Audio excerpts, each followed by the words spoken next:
The Raphoe Diocese covers much of Donegal. Over 4 decades there were many cases of clerical abuse. Today the diocese apologised to victims. Insufficient emphasis was placed on the needs of victims, often in a misguided attempt to protect the reputation of the Church. There were frequent cases of delay or non-reporting of allegations and complaints about child sexual abuse. And we are truly sorry for the terrible deeds that have been inflicted on so many. What this report has found is that there was an exceptionally high level of abuse allegations made against priests in the Raphoe Diocese. So many, in fact, that it is perhaps the worst in Ireland. There are now robust child safeguarding measures in place in Raphoe, but for victims, that's come too late. From 1975 there were 52 complaints made against 14 priests.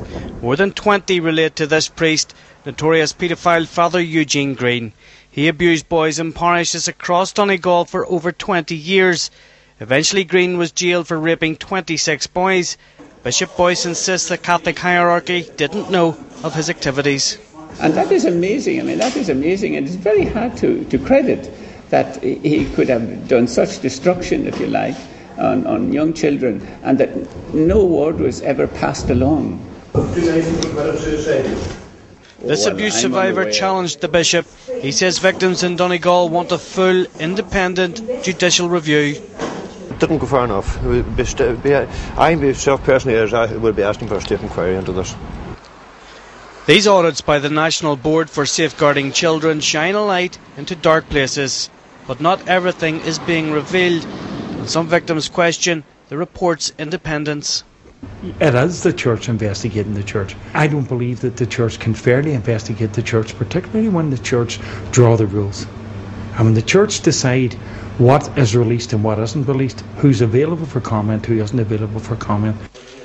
A separate report into the Derry Diocese suggests bishops protected the Church rather than those claiming they'd been abused. The avoidance of scandal, the preservation of the reputation of individuals and of the Church, sometimes took precedence over the safety and welfare of children.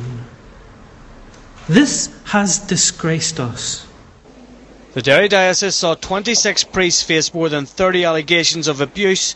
No priest was convicted, but a number of out-of-court settlements were made. Gareth Wilkinson, UTV Live.